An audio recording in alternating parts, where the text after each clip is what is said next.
ini yang ada kan ada kan yang anak ada deh kalau di sana orangnya itu kan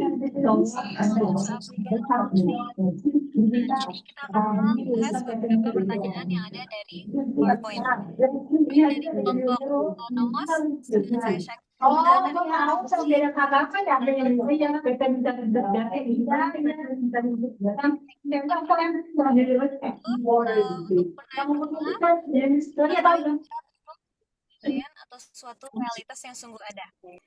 Nah, untuk pertanyaan ini kami setuju bahwa kejahatan bukan sekadar penilaian melainkan suatu realitas yang nyata. Walaupun dalam konsep Privaciobboni yang sudah disebutkan di PPT, kejahatan dipahami sebagai ketiadaan kebaikan. Dampaknya itu tetap nyata dan real dalam kehidupan manusia. Dan juga didukung dari beberapa statement menurut Paul Ricoeur, kejahatan dialami bukan hanya sebagai kesalahan moral, tetapi juga sebagai sesuatu yang datang dari luar diri, seperti penderitaan, rasa malu, dan penodaan. Ini menunjukkan bahwa kejahatan benar-benar dialami sebagai kenyataan. Boleh untuk Haikal dilanjut? Oke, saya ingin lanjutkan menambahkan, selain itu adanya kejahatan besar seperti perang atau genosida menunjukkan bahwa kejahatan memiliki kekuatan nyata yang mempengaruhi manusia dan dunia.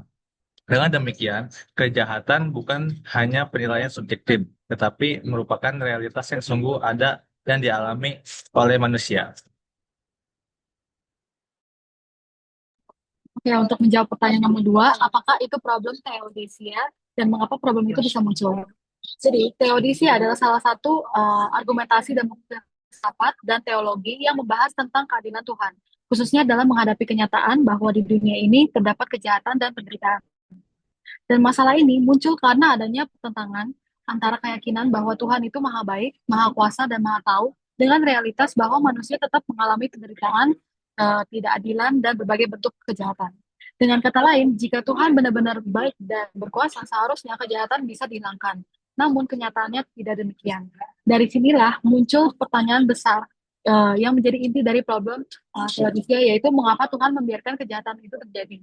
Problem ini sudah tidak dipikirkan sejak lama, bahkan oleh filsuf seperti Epicurus yang mempertanyakan apakah Tuhan benar-benar mau dan mampu menghilangkan kejahatan. Dan pertanyaan ini kemudian berkembang dalam berbagai tradisi agama seperti Kristen, Yahudi, dan Islam.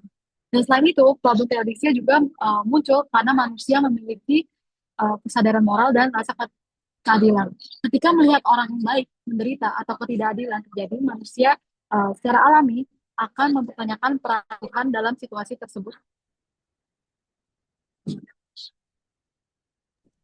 Untuk pertanyaan nomor 3, problem kejahatan termasuk dalam cabang metaetika. Hal ini karena pembahasan tidak berhenti pada menilai apakah suatu tindakan itu baik atau buruk, melainkan lebih ke dalam pertanyaan dasar seperti apa itu kejahatan, dari mana asalnya, dan apakah kejahatan hanya penilaian manusia atau benar-benar suatu realitas. Dalam konteks ini, kejahatan dipahami bukan sekedar hasil penilaian subjektif, tapi sesuatu yang memiliki dasar dan keberadaan yang nyata.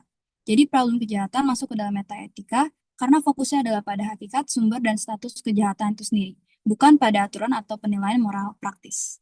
Sekian dari kelompok kami, terima kasih.